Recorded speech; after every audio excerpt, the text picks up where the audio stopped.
everybody. Welcome to Talking Marijuana. Excellent. And we are in another episode of Talking Marijuana. I am Barry Kramer, one of your hosts here. I am the operator of California Patients Alliance here in Los Angeles, a GLACA-accredited dispensary. And to my left. I'm Yami Bolangas. I'm the patient operator for Pure Life Alternative Wellness Center on La Cienega, a fully accredited dispensary as well by GLACA. I'm also the president and founder of the Greater Los Angeles Collectives Alliance, an association of dispensary workers and owners that have set a mark of excellence for marijuana in the city of Los Angeles since 2006. And with us is... I'm Dan Gabriel, comedian and marijuana enthusiast.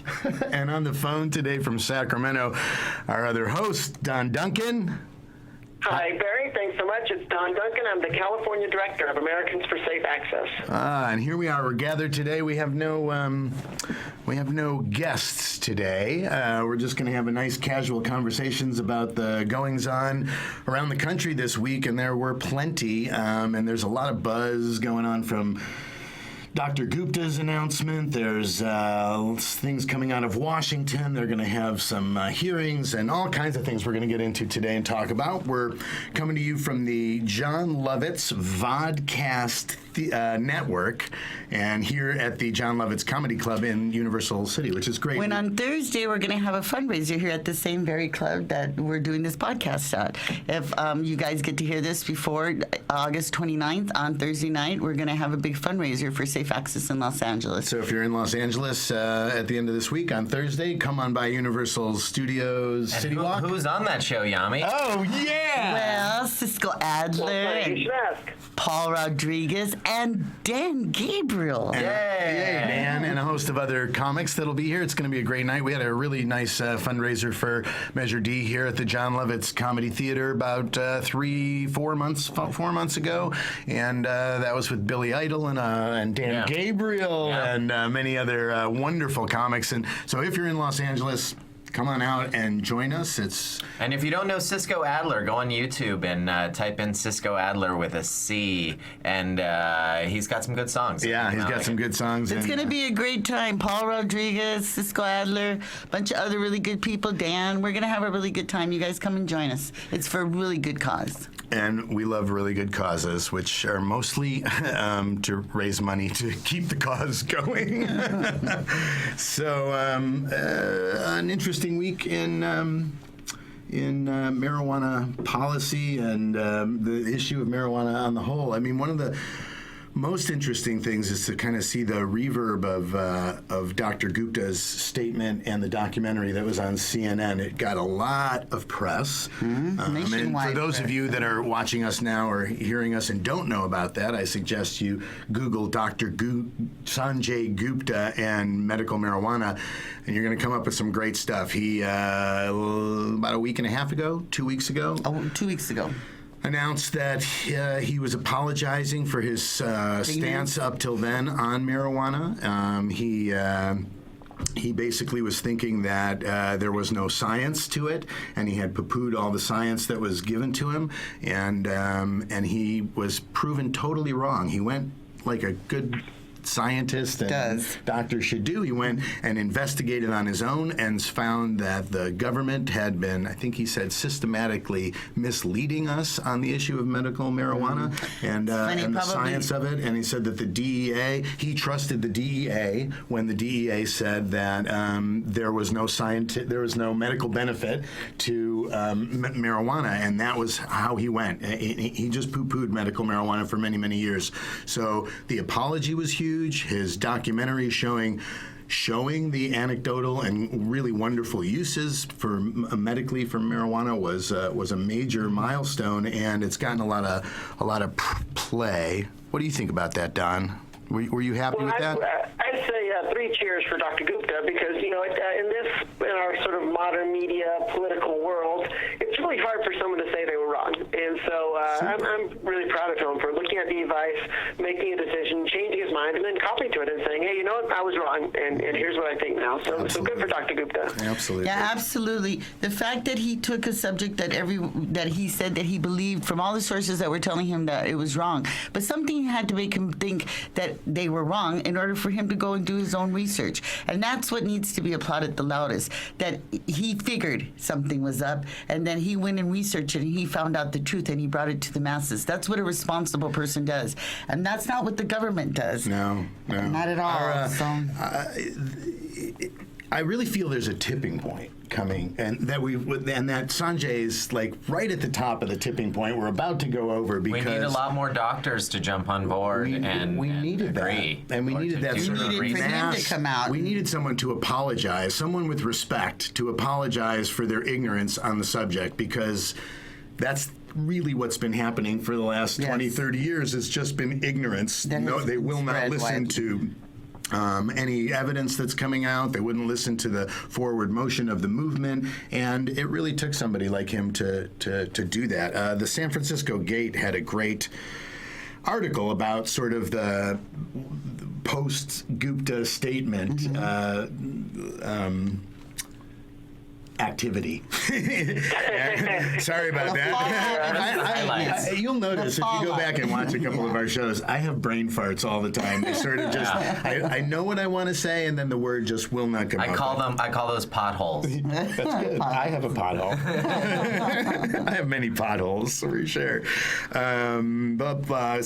We've talked about most of what's in here, but these sentiments that Gupta had are even being echoed on the right by conservative pundits and such. That, I think it was Charles Krauthammer, right? Yeah, who said if we were starting a society from scratch and had to choose an intoxicant, I would outlaw alcohol and I'd allow marijuana. Yay, me too. But he's a Republican and he knows the reality is that you cannot restart. And so, we're not in that fact. But it was wonderful that conversation was going out. Well, I think that's a good conversation to have, because really alcohol kills people every day, and marijuana hasn't killed one person yet.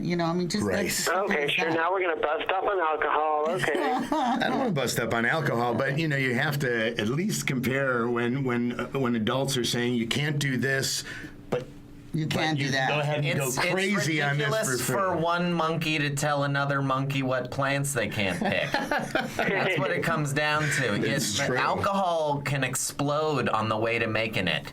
Yes. What more proof do you need that maybe we shouldn't be ingesting it? Yes. But marijuana grows out of the earth really easily.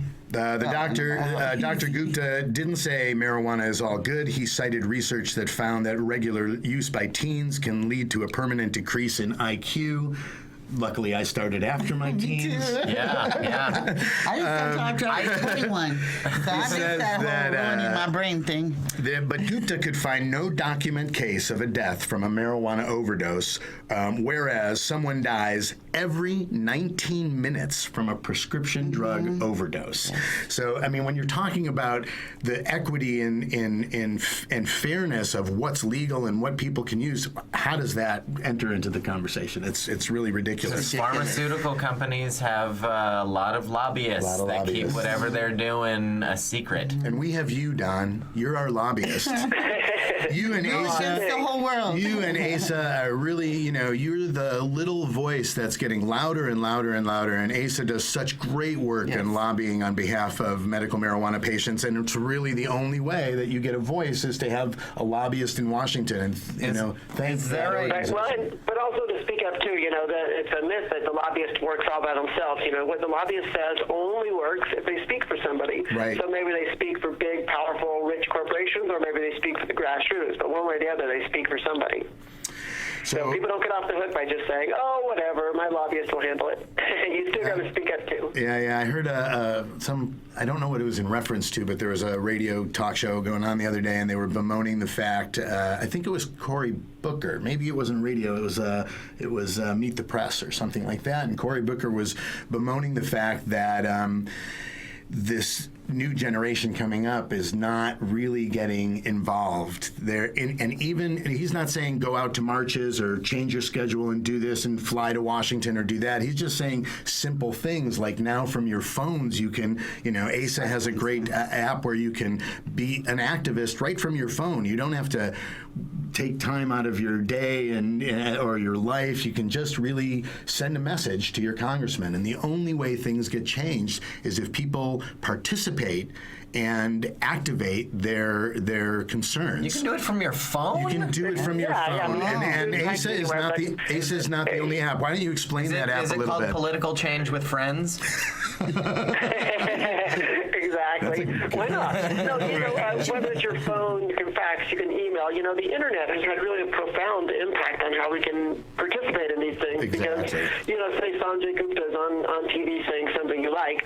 Well, there are about 101 ways on the internet to participate in that conversation. And, of course, one of those things you can do is email your lawmaker. And over the last 10 years, we've seen just a whole revolution in input, just a giant growth in people talking to lawmakers. And so, everyone keeps saying, oh, Sanjay Gupta's a tipping point. And the answer is, well, maybe he's a tipping point if we make him a tipping point. Right. He's not a tipping point by himself, but if Sanjay Gupta were to speak up and then 1 million people wrote to Congress and said, what he said, we agree. Exactly. That's a tipping point. By itself, it's just a TV special. Yeah. But with 1 million people standing behind him, or 500,000 people, hell, 100,000 if we can muster it. Yeah. That would be that's what a tipping point looks like, because it's only a tipping point when people follow along, when people follow up, when they jump on board and they do it. Then it's a tipping point. It's not that's a tipping why we're point doing what we're doing here. We really want to get that word out to people, and all of our listeners, all 2 of you out there, please make sure you get a hold of your congressman anytime that we've got something for you, or you just look in the news and you'll find things that you want to talk to your congressman about. It's really interesting. We were watching the news the other day, just a regular newscast, and out of an hour show there was 6 stories on marijuana. 6 different stories. Yeah. So we're really in mainstream now. People are talking about what we're doing all the time now, and it's not like, oh, there's their marijuana story coming. No, it's just one of the stories now that they do. But the newscasters are still reporting the stories with their own bias. That's kind of what they think the Gupta statement can start to move past. It almost gives the newscasters permission to talk about it more seriously because they have someone in their own profession that's been talking about it so seriously. And just about that tipping point, one of the things in the article was Gupta's about face may well signal a sea change in how this country looks at marijuana. And Gupta told Aaron Burnett on CNN that he used to look at medical marijuana advocates as maligners who are just looking to get high. But he came to see that cannabis not only helps severely ill people, but also averts the danger side effects of more potent pharmaceuticals. That's a huge statement. Yeah, that's a great statement. Because that is what everybody thinks about us. They think that we're all stoners. They think that it's easy for them to write us off and not consider any points that we might have just by going stoner. It's like going, oh, that person's crazy. Exactly. I don't have to listen to anything that comes at it. Nothing is valid. Which is exactly what Gupta had been saying for all of his years on air. And then he realized that's just not the case. And I'm hoping that the tipping point is that many more people will realize that's not the case, and then maybe that can activate people to say, hey, this affects my family. My father uses this. We need to recognize it. In the city of Los Angeles, 63% of the voters in May thought that Measure D was a good thing. Yeah. That's more than the mayor or the city attorney or anybody else fucking that run for that election. And we Measure won D by was more to than anybody. regulate the industry here in Los Angeles. Hey, let's take a little break now. We're going to take a little break. Come back at the John Lovitz Vodcast Theater here with Talking Marijuana, and we'll see you on the other side of the break. Okay. Peace out. All right.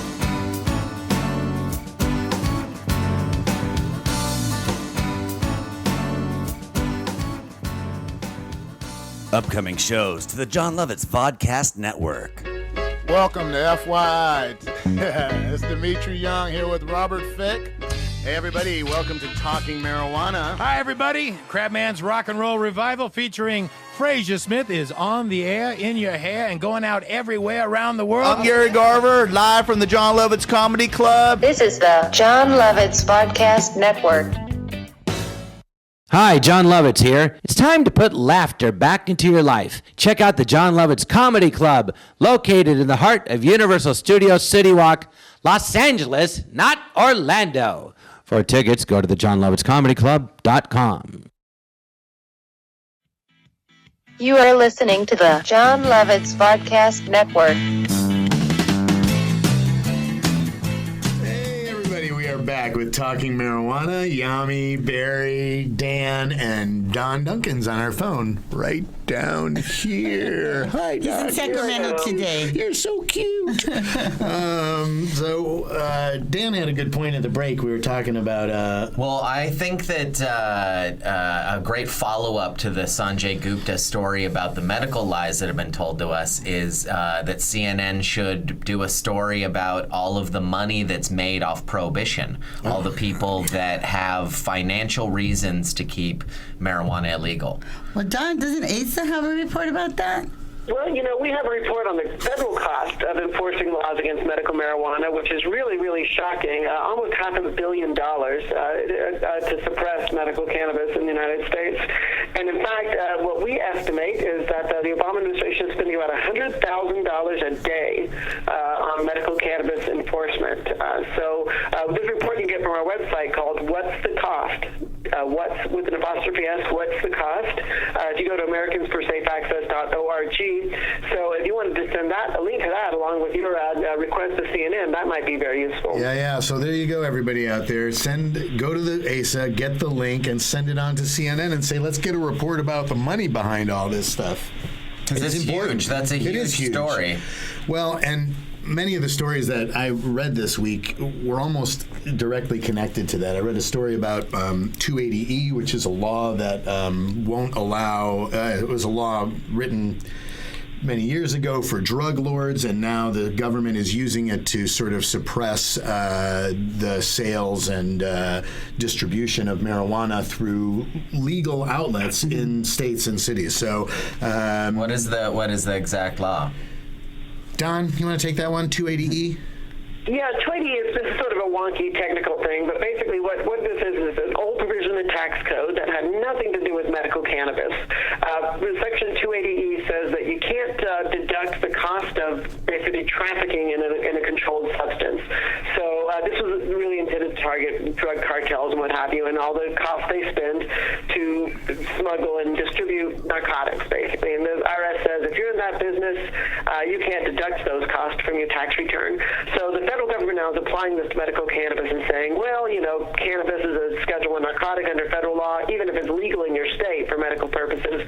So you can't deduct any of the normal cost of doing business when you file federal tax returns, which, of course, is an important part of being legal and legitimate. And so what happens now is they come in and they audit people, and they bring them back a bill for millions of dollars in taxes, interest, and penalties. And for many people, especially the smaller operators, this is essentially a bankruptcy proposition. There's no way any business or organization could afford to pay taxes on its gross and not its net. Almost everyone pays taxes on their net and not their gross. And so they're really just trying to use this IRS code as a foil to shut down medical cannabis just through a different avenue. But this law was originally designed for drug lords? Yeah, back in the 80s. Right, exactly. I saw New Jack City, and I don't remember Nino Brown ever filling out a tax return. Yeah, that's a good question. I'd like to know how many of cartels actually file as Schedule C. So the trouble here, of course, is that you can't deduct your expenses. One funny little quirk of this that dates back to a case out of San Francisco called the Champ case, which was litigated by a man named Henry Rakowski. This was back in the 90s, I believe, and the Champ got audited by the IRS. I think they were the first medical cannabis people to ever be audited this way, and their expenses were deducted. And Mr. Rakowski pointed out correctly that 280E talks about business expenses, but not about cost of goods. And so cost of goods should still be deductible under federal law, and the courts agreed. And so the strange irony of the 280E attack on medical cannabis is that if you buy cannabis, or it costs you certain money to produce cannabis, to grow it, that you're going to resell it, that is deductible. The cost of cannabis is deductible on your federal tax return, but not the salaries and the rent and utility bills and and all of that stuff. None of that's deductible, but the cost of actually buying that cannabis or growing it is a deductible expense. Yeah, and one of the articles that popped up was how this 280E is kind of in the legalization discussion that's going on in the country. Opponents of legalization are saying to keep 280E in place because it will not allow for deductions for advertising. So let's say my dispensary would like to advertise, and advertising does not come cheap, especially if you're in a big market like Los Angeles or something like that. And so I can't deduct those costs. Maybe I won't advertise, and so the opponents of legalization are saying that's a good thing to keep in place because then it'll keep them. Then it's not about advertising. These people, it's not going to grow the industry like that. But the problem is that, like Don was saying, it keeps you from you can't deduct expenses like travel, utilities, salaries, anything. I mean, so your whole it's a crippling tax burden for a small business owner like myself. And we've been, I feel very strongly about this. We've been targeted by the IRS, by the federal government, because 4 out of 5 of my steering committee members were all targeted at one time. We all got notices in the mail that we were going to get audited by the IRS at the same time. And how come just my steering committee all of a sudden got audited? And just like they say that, the IRS has been targeting the teacuppers or whatever, they've been targeting us as well. Because how do you explain that? That all the advocates in the city of Los Angeles were audited by the IRS at the same time.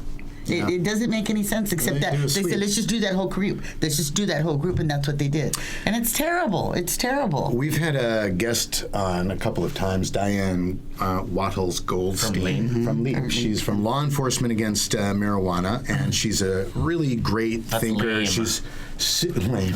No, that's lame. Law Enforcement Against Prohibition. Yeah, that is lame. It's Law Enforcement Against Prohibition. LEAP, L-E-A-P. She's really outspoken. She's a former law enforcement commander, and she's very outspoken in the fairness and justness of law. She tells it how it is. She tells it how it is. And she had a couple of blogs and editorials out this week, and one that was in the HuffPost. She speaks to what we're talking about and how we're being targeted. And the name of the blog is Drug War Tactics Inconsistent with Law Enforcement Ethics. She's an ethical person. She's a law enforcement person, and she feels there's a real place, as I do, for real law enforcement, people that are doing things for the good of the society. Our society, yeah. But she quotes in here that less than 2 weeks after Attorney General Eric Holder announced plans for sweeping drug sentencing to reform to help fix a broken system, the DEA ordered security and armored vehicle companies to quit serving legal state cannabis providers, according to the industry sources. The DEA confirmed that the order to the Huffington Post, but won't elaborate. So in other words, we have the federal government has cut off our banking. Can't bank. We can't bank. No merchant services. Now no the DEA is cutting off armored car service. So if you have your daily receipts and you want to get to the bank or you want to get to wherever you now legally can put your money, when you want the armored car to take you to that mattress you can no longer do it. And just like landlords, just like they've threatened landlords with taking away their buildings, they're saying, if you are an armored car service that works for this medical marijuana dispensary, we're going to come after you. And so they've never implemented. Well, the federal government always looks at it as illegal, so these are all their tactics, and their tactics used to be subversive. No one knew about all of these things. That's another good thing about Dr. Sanjay Gupta coming out and saying what he's saying, is because it's in the people, it's in our country's mind now. These little things, the dark things that our government has been going after for many, many years are now coming out into the light, and they're being exposed for the real shittiness that they are, the stuff that they do. Exactly how I would put it. Shittiness, it's like shittiness that they are. It's unfair and unjust what they're doing. The government listens to our phone calls, but not not this show. We have 4 microphones going, and none of them are feed into the DEA. Wow. So Diane was very upset. She says, "I'm stunned and speechless. Does not adequately convey my emotions. I'm angry and disgusted at the blatant disregard for the lives of innocent people, including patients, employees, surrounding communities, government workers, and law enforcement officers who will be endangered by reducing the security of legal businesses." Amen. And that's what the federal government's doing all over the place. They're trying to undermine us wherever we're at. How come there's no head of the DEA to point at and blame? The DEA seems like a faceless organization. No, there isn't. There's a head here in California. That's appointed by the president. Ugh.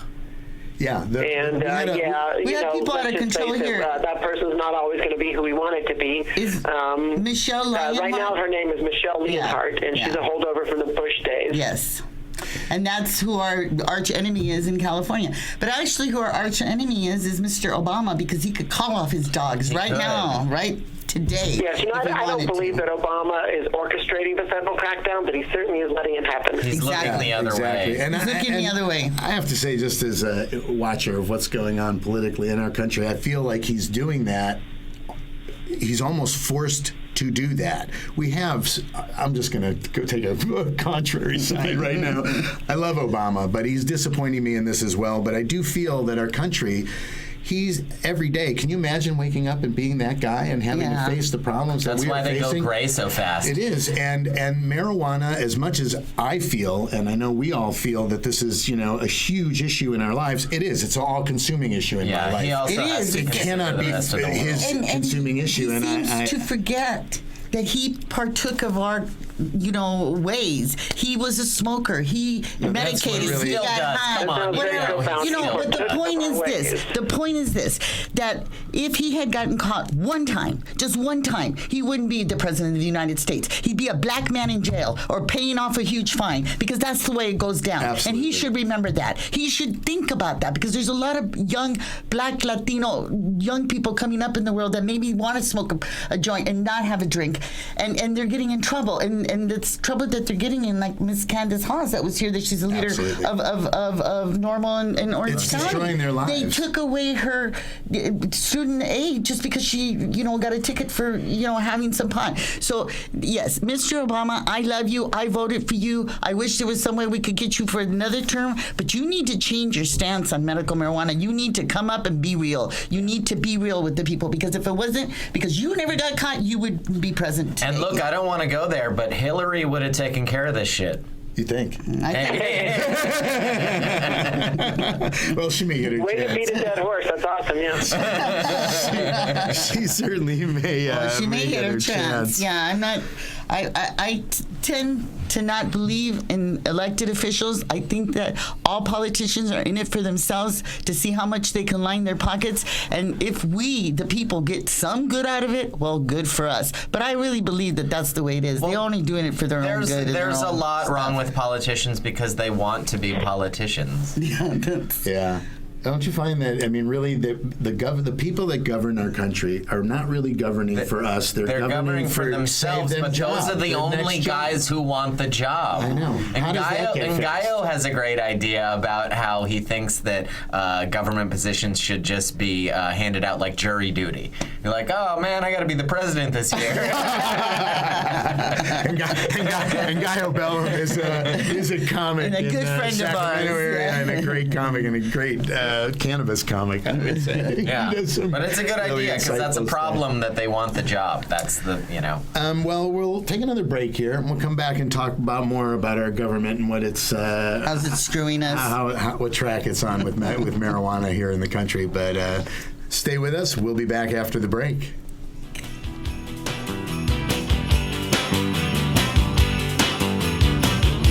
This is the John Lovitz Vodcast Network. Upcoming shows to the John Lovitz Vodcast Network. Welcome to FYI. It's Dimitri Young here with Robert Fick. Hey, everybody. Welcome to Talking Marijuana. Hi, everybody. Crabman's Rock and Roll Revival featuring Frazier Smith is on the air, in your hair, and going out everywhere around the world. I'm Gary Garver, live from the John Lovitz Comedy Club. This is the John Lovitz Vodcast Network. Hi, John Lovitz here. It's time to put laughter back into your life. Check out the John Lovitz Comedy Club, located in the heart of Universal Studios City Walk, Los Angeles, not Orlando. For tickets, go to thejohnlovitzcomedyclub.com. You are listening to the John Lovitz Vodcast Network. Welcome back to Talking Marijuana. We are your hosts. I'm Barry. This is Yami and Dan, and Don Duncan is joined to us by Telefono today. Sang el teléfono. So continuing on with Diane's argument, what she's really trying to talk about in this particular posting was that everybody gets lumped in with law enforcement, and that there are ethical law enforcement officers and law enforcement agencies, and that local police tend to get caught up into these things and reflected on them because the DEA is one running the ship. So one of their members of Law Enforcement Against Prohibition had said, combined with federal restrictions and threats made to banks about doing business with marijuana providers, the fact that now safe security people can't take the money away armored cars ensures that businesses known to carry large amounts of cash will be transporting that cash without professional protection. You couldn't create a situation more ripe for criminal intervention if you tried. It's like the directive was written by petty thugs rather than by one of the most powerful agencies of the U.S. government. And the difference between the tactics of the DEA and the local policing efforts is that the DEA rarely reaps the consequences of their ill-conceived policies. It's the local cops who will be further damaged as we get lumped in with the DEA's zealotry. And it's so true. Most people that are angry about a closing or a raid or something are just angry at law enforcement. And who's there? And here in Los Angeles, it's the local LAPD, and we're angry at them because they're helping the DEA, where they really have no choice, and it's bad policy by the DEA. Here, he's actually saying it's policy that's almost creating crime so that they can then situations for crime. And those are the tactics that I feel are going to be coming out of the darkness, where the DEA got away with this easily. Now we have 24/7 internet, 24/7 news. When things like that happen, and we have a lot more people informed, many more people informed in our country about why marijuana isn't so dangerous. Yeah. So they're being watched a lot closer, and these things are going to come out a lot more. But this is the kind of stuff that people should write about to their representatives. They should write and say, who the hell is the DEA to do that? And, this is wrong. Why are you creating more of a security problem for these people? And even for me going to the collectives to acquire my medicine, if I know that at any minute somebody could come in and rob the place. Exactly. And that's what people should call their representatives. They should call and say, this is wrong. Every time that you hear an unjust thing going on, that's when you should call and tell your representative, because that's the only way to push things forward. And just to demystify that whole process, it's super easy to call your representative. It takes about 3 minutes. Once you find the number, which is probably the longest part of your finding it, but you can easily just Google your zip code and your representative, and boom, it'll pop up. Once you find that and you get a phone number, they have someone in their office who answers the phone, really isn't going to sit there and talk with you about anything. Nice. There's nothing to feel scared about. You just pick up the phone, you say, hey, this is how I feel about this subject, and I want my representative to know it. Thank you very much. And you hang up. It is so easy. It's like calling for directions to the restaurant. And yet it makes a big, big difference. It makes a huge difference. Phone calls or emails make a bigger impact. Don? Well, there's a hierarchy, and first of all, I'll say everything matters. Everything you do matters. I would would say in the hierarchy that probably your form letter by email is at the bottom, and then your personalized email, and then a personal phone call. A letter is really, really a great standard if you sit down and write a letter. And the best thing you can do, and believe it or not, you can do this, it happens all the time, is you could go to the district office. They have your representative has a district office near where you live, and you can go in there and just walk in the door and talk to somebody. It happens all the time, and that's the gold standard. But everything along that continuum makes a difference. So if you have a phone, you can make a difference. So super easy to do. We talk a lot of things here about marijuana, but that is one thing that is really easy for everybody to do, and we'll always be reinforcing how easy that is and that you can do it. That's how you build the grassroots effort. And your legislators are there representing you, whether you voted for them or not. They represent the district that you live in. They represent your best interest. And whether you know they agree with you or not, it's important to make your voice known because so that they know how you feel. Right. So like even though they disagree with something and there's 10 people in their district, if 6 of them feel the same way and they're against how he feels, he has to go with the 6 people because that's his job. And people don't understand that. The more calls that you make and the more you make your feelings known to your elected officials, your representatives, the more of what you want is going to get done. It's that simple. It's that simple. Yeah, and it's got to be really frustrating for the local police to have their authority undermined by the DEA. For many in local police, I've been at protests that the DEA is raiding the place, right? And it's LAPD holding the crowd back. And I've been talking to policemen in Spanish and telling them, do their mothers know what they're doing? Do they know that they went to school and trained and became a police officer to hold sick old people, ladies like me, from getting their medicine? Do they understand that the job that the DEA is making them do? Do they understand? I've had policemen tell me, in low voices, please don't do this to me. Yeah. Because they have to do it. They got to listen to what you're saying. And you look at their faces and you talk to them and they understand that what they're doing is not right. But they're following orders. They're following orders like good soldiers. Yeah, but what are they supposed to do? They're supposed to say, okay, I'm not going to represent. Everybody says bad things about the police. And I really believe that law enforcement, they're just normal people. They're following orders. They're doing their job. But when you have evil people like the DEA coming in and doing the things that they do, and they force local law enforcement to accompany them, I think a lot of those policemen, they feel that they shouldn't be there. You look at their faces when you're talking to them, and they can't say anything to you. They can't agree with you, but you can see that they realize that what they're doing is wrong, because it is. It's wrong. It's wrong. It has to be changed. Well, you should bring a bunch of Diane's cards and hand them out to all of those guys. The next time we see her, that's a great idea. You should join law enforcement against prohibition, because you know what you're doing right now is bullshit. Yes, exactly. If you want to even out the karma that you just screwed up, call Diane, get extra credits for heaven. Yes. Yeah, that's a great idea. I think I'll ask her for some cards and we can do that. Yeah. Distribute them to law enforcement when they're sitting there. There's a lot of law enforcement that has no idea LEAP exists, but they would join it if they knew.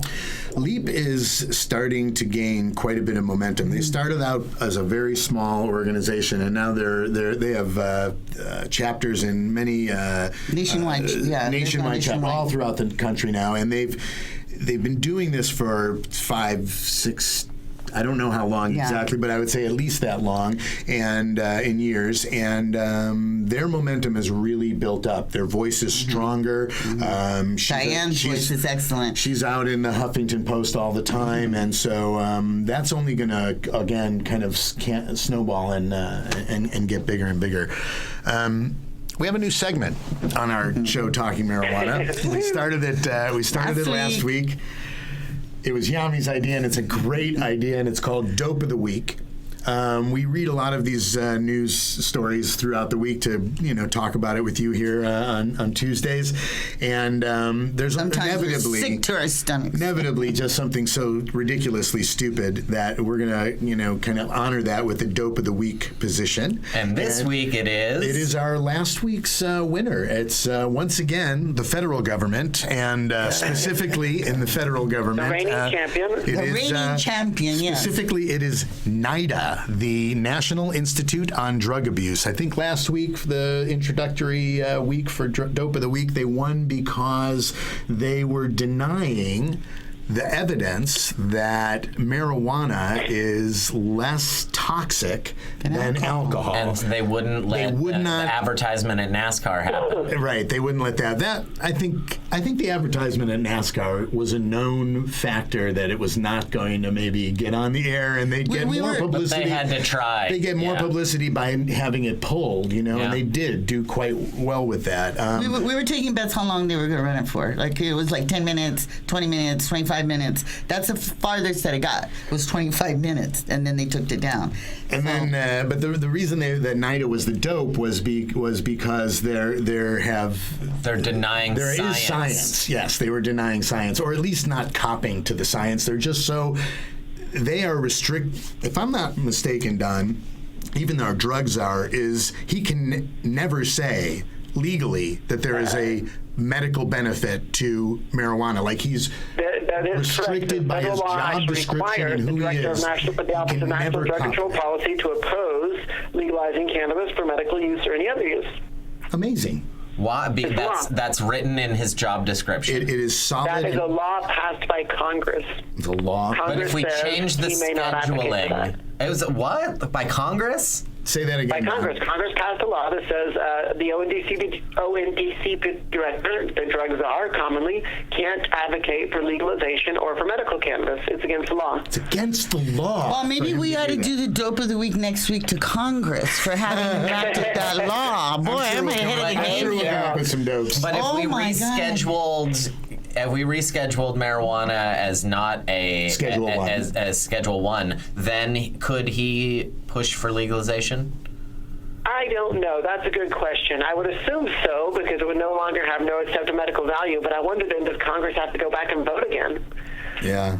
It's that's a bumblefuck right there. That's a real. I mean, who knows? Well, I mean, nothing makes sense about. And the idea that we're not going to get rescheduling going at least for a couple of years. Yeah, right? but we are almost at 21 states. We might. We're at 20 we don't want to give up on that. We've got a lawsuit and bills. Yeah, no, I don't mean to give up. I just mean the lawsuit that ASA has to go to stop to have marijuana rescheduled, even. We just know that stuff slogs through the courts and the Supreme Court, and I mean that could take 1 to 2 years, even though we know we're on the right side right now. Yeah. Right. And even the fact that Florida is about to fall, maybe, and they would be the 21st state to go medical. But everybody says by the time you get to 25, that's a national discussion because half the states are, that's. Well, we're way into the national discussion. Why isn't it a national discussion? It is. Well, no, but it absolutely is right now. But I mean, there were 35 states that had laws that were.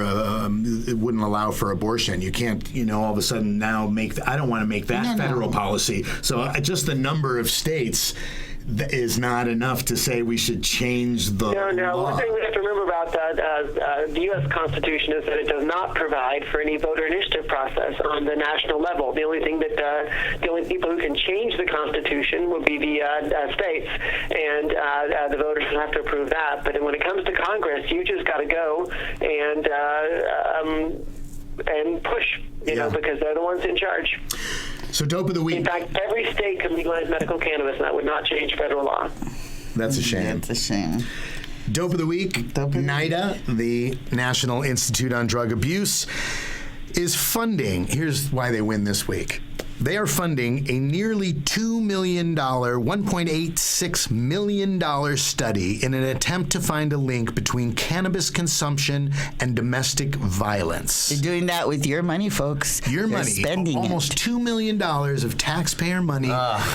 They've skipped the research. They've skipped the research about how to how it might benefit patients. They've skipped the research about how it's helping children, about how it's helping people with horrible, debilitating diseases. No research on that. No money. No taxpayer money. But $2 million of your money to find out why I'm in my apartment fighting you over the Doritos that we both want to eat. It's kind of ridiculous. It's ridiculous. To start research from the back From the negative. Forward from the end result. Find me this end result. Exactly. Do all the research you can to. If you throw $2 million at something, you're gonna get the formula that you want. You will get something. Somebody's gonna provide you footage of a guy smoking a joint and then punching his wife. That's what your $2 million is gonna buy you. For $2 million, they'll find that. The study is granting the University of Buffalo $1.86 million to conduct 4 years of research. The study will be titled Proximal Effects of Marijuana in Understanding Partner Violence. Hello.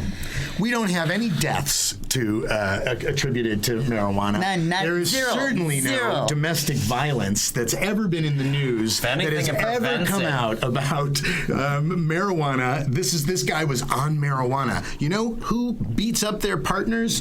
People that drink.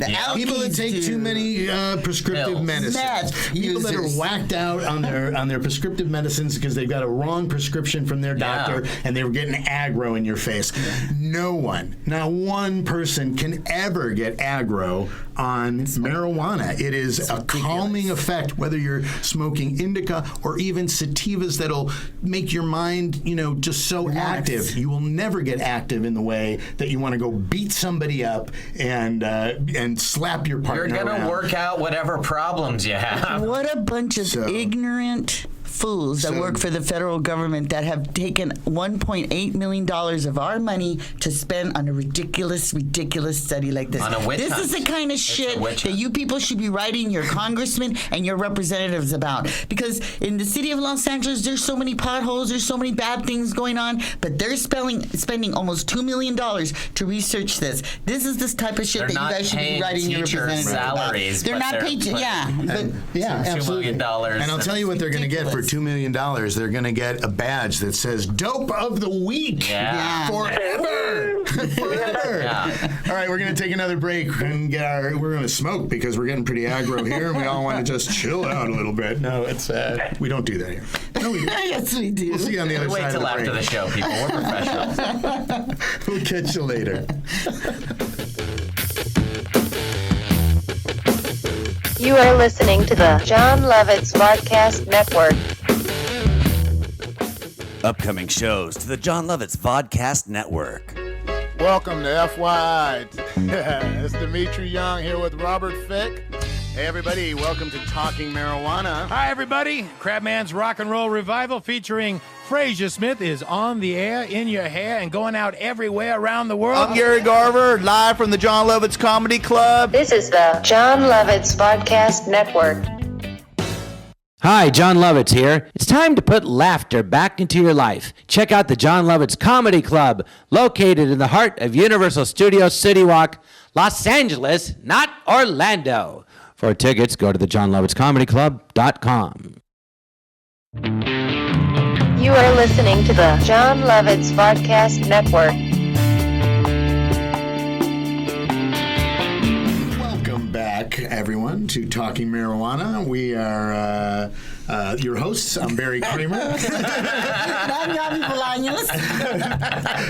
The laughing man is Dan Gabriel and Don Duncan. And I just want to say, we did not go out and medicate during the break. This is natural. It's just my normal brain fart. I am on Brain Fart Central. That's how it goes.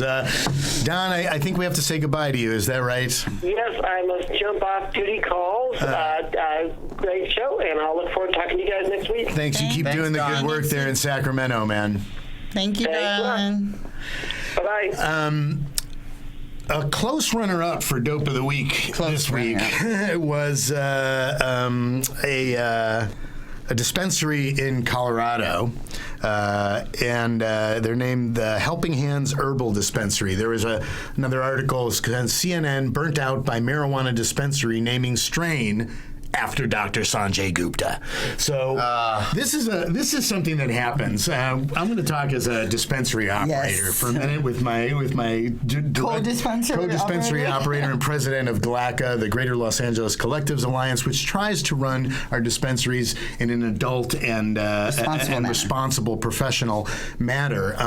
Every time something breaks in the news like this, we get a slew of strains People coming in and asking us for the strain. Yeah.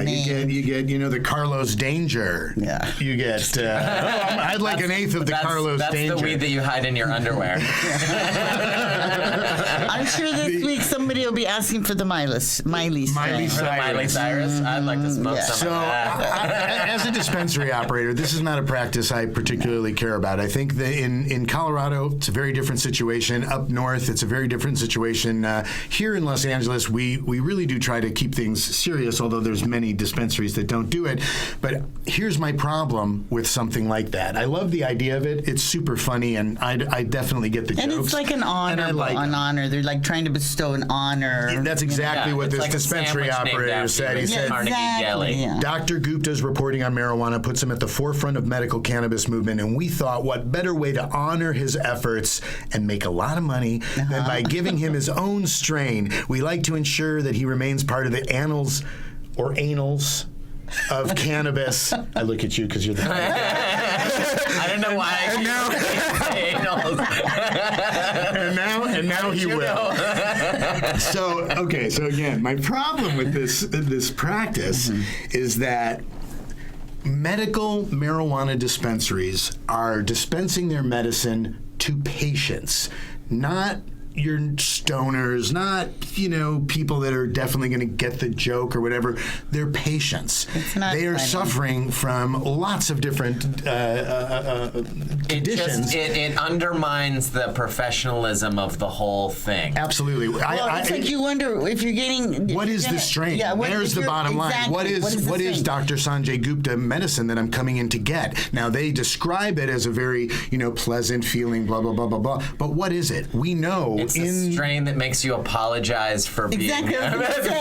It's a strain that you smoke it and then you apologize to other people in your life for having your head up your ass. Exactly. So that's what it's going to do when you medicate with that. It's so ridiculous that they do that. I understand that it's like an honor. They're saying, okay, we're going to honor this man by... Yeah, Carlos Danger. Let's honor Carlos Danger. Let's honor Charlie Sheen. These are all There's a dispensary in Santa Monica that every strain has a celebrity name. We have a dispensary operator that we know very well who loves to just name whatever comes in. He just names it something topical of the day, and it sells. I'm not saying it doesn't sell.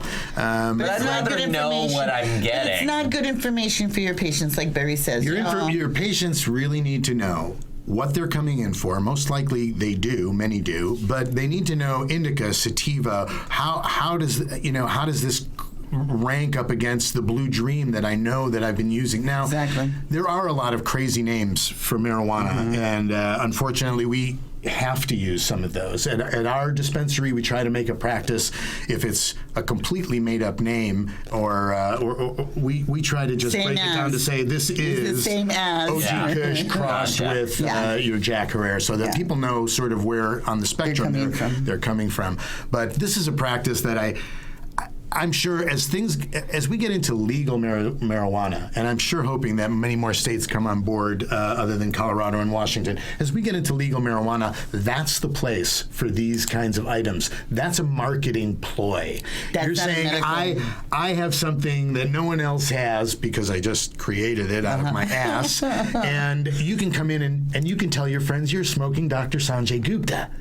Well, that's a marketing ploy, and we don't need marketing in medical marijuana. What we need is facts and science-based, and responsible distribution. Well, they're just jumping on the bandwagon of all those stoners who are locked into CNN all day. Oh yeah, CNN, the choice of the well-informed stoner. Yeah. And speaking of well-informed stoners, we talked about on one of our previous shows an app. Candace Haas of Orange County Normal. Yes. She is the director of Orange County Normal. And Candace told us about an app that Normal has come out with in order to check your sobriety, your ability to be able to get on the road and drive after you've medicated. So we're gonna do something. So our man on the street here. We're doing a first-time thing here at our podcast. You have to put in your passcode. So I am not high right now, and I'm taking taking this. What's the name? First of all, what's the name of the app? What? Checks and Balance. It is called Checks and Balance. And so you can look in your iTunes store, in the App Store for Checks and Balance, and you can find this app. It's a free app. It's a free app, and it's supplied by Normal. And it's just I thought it was going to be like pole position, where you just basically drive home on your phone and it shows it to you, like Grand Theft Auto, but it's not. This is. It's really nice. Okay, so this is the first one. This is Balance. Whoops, I'm going the wrong way. Because we're all balanced when we smoke. Okay, and so what do you do for this? There was a number one first when I looked at it. Okay, no, memory. It started with memory. Okay. We forgot about that. I already have to wait here another half hour. Okay, so this is memory. They're going to put in numbers. They're going to put in 6 numbers. They're going to put in 6 numbers. Go ahead, okay. You do it. They're going to put in 6 numbers. They're going to show you numbers. They're going to show you 6 numbers one at a time. And at the end of the time, when they show you the 6 numbers, then Dan has to put in the 6 numbers that they showed him. And that would mean that his memory was doing well. What's going on there? Okay.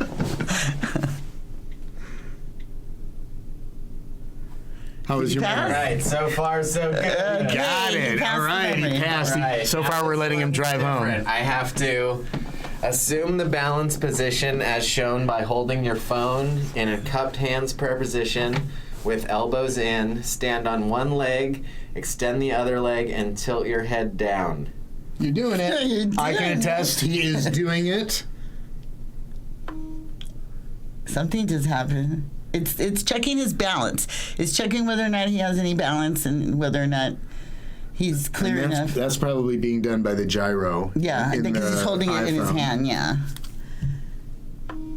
Okay, your balance appears to be okay. Just okay, but okay. Or you do a lot of yoga. Tap anywhere to move on. Okay, reaction. Hold your device in your non-dominant hand.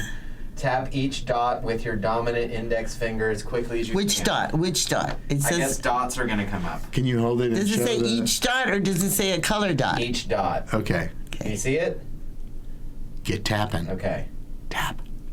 Tap only the red dots. Oh, okay, see.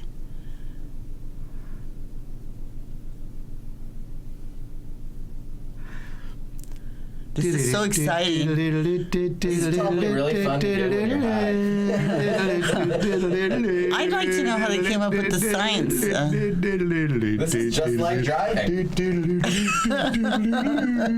I'm just supplying the music for the test. There's another red one. Don't help me. Well, okay. If you help him, we're not going to... Be very careful. Tap anywhere to move on or... Oh, be very careful. What? Time perception. This is a test of your time perception. Once you start the test, you will count off 20 seconds out loud. Say 1001, 1002, etc. Did you pass the other test? He said be careful. Okay. It said be careful. The dot one said be careful. Press start to get going.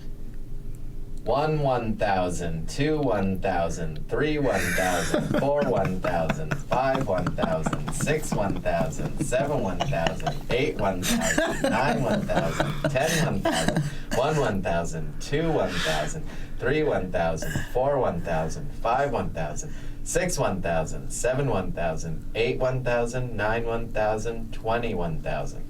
Tap. Forgot to press stop. Okay, tap anywhere to move on. Oh, wait, okay. My reaction and time is warning. Oh. Balance is a guide. Always make good decisions. Okay, so you use this app. So you use this app to make sure that you check your memory, check your reaction time, check your balance. Yeah. And you were sort of on the line. A little, but I have you two jackasses in the background making a bunch of sounds and noises. So we highly recommend this app. Well, it's a tool that anybody can use if they feeling like they maybe can't drive or something. You know, you can put it on and try it. And if you pass, or if you fail, then maybe you ought to wait a little while before you drive. You know. I think think it's a great thing that Normal has put out because it starts it's just gets into there, and it's better than having nothing. It's certainly and I'll not bet that you're more sober after taking it than you are before because you've had to. And it sounds like a great way to end a party because you still get a good couple of laughs. Exactly. Or you can walk up to a girl and go, "You shouldn't be driving home. Take this test." No, you better come with me. It's not safe for you to not have sex tonight. That's good. That's a great. It's How a great did I know that a guy would turn into that? So good for Normal. Normal. Good for Normal. Yes, we applaud Normal's efforts on the subject. I mean, really, these are things So this is the first one. Maybe they'll give some updates, and it'll get even. Yeah, they need a new one that tests how well you drive with your knee. I'm driving because you're eating and you're smoking. Yes, you want to be able to drive with your knees, and you're dancing to the music and putting in eye drops. This show takes no responsibility for responsible or irresponsible statements driving. That yes, might no, be we're made just giving you samples that you guys can use and help yourselves. But no, we don't. Yeah, we're not responsible for you. If you take this test and you pass it and you drive and get a ticket, don't come to us. We don't. So that's kind of a cool new app out on your smartphones. There's a lot of apps on smartphones for marijuana-related things. You can find dispensaries on your smartphone. You can, if you're in a legal state, and there's lots of places that'll let you do that.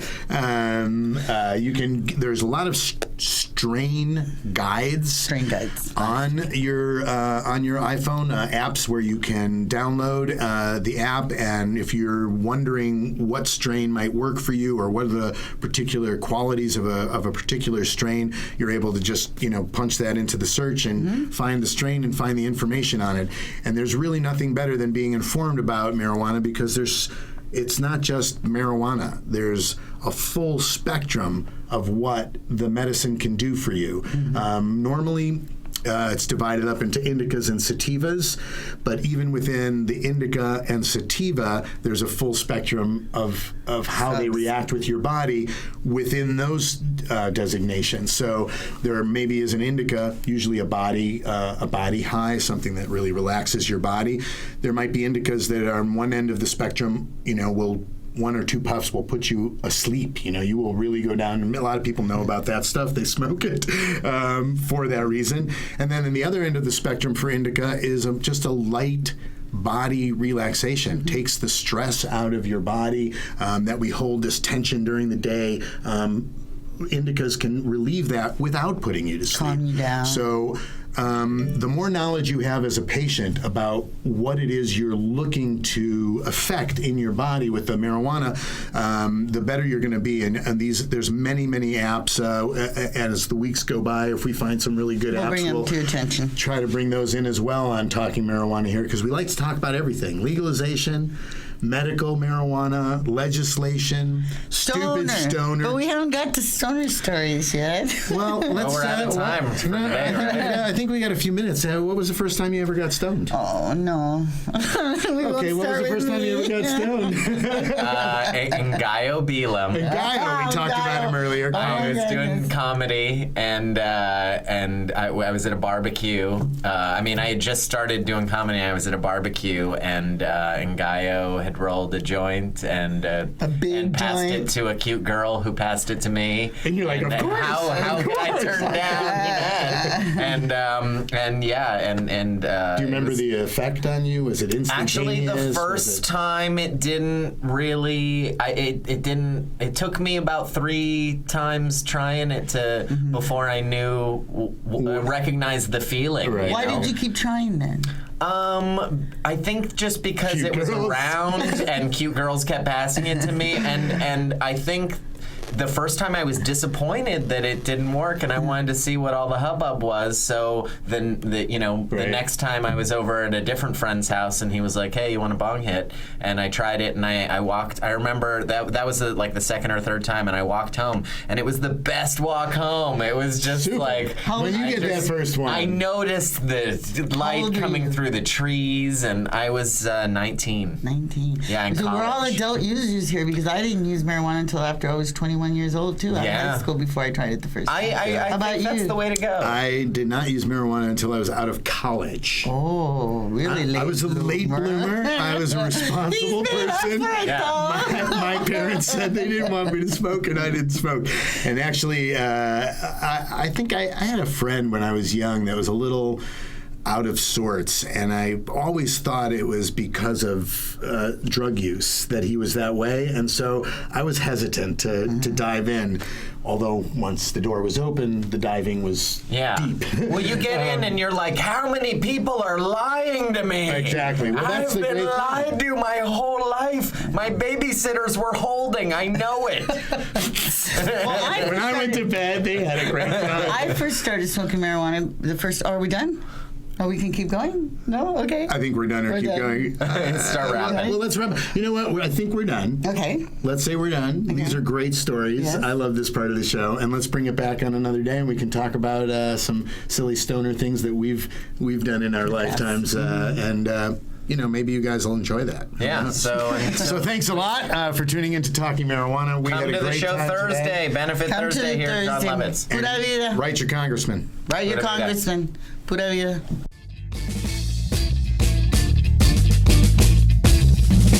You are listening to the John Lovitz Vodcast Network.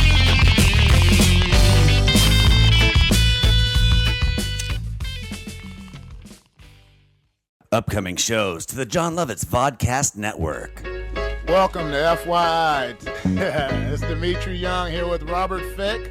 Hey everybody, welcome to Talking Marijuana. Hi everybody, Crabman's Rock and Roll Revival featuring Frazier Smith is on the air, in your hair, and going out everywhere around the world. I'm Gary Garver, live from the John Lovitz Comedy Club. This is the John Lovitz Vodcast Network.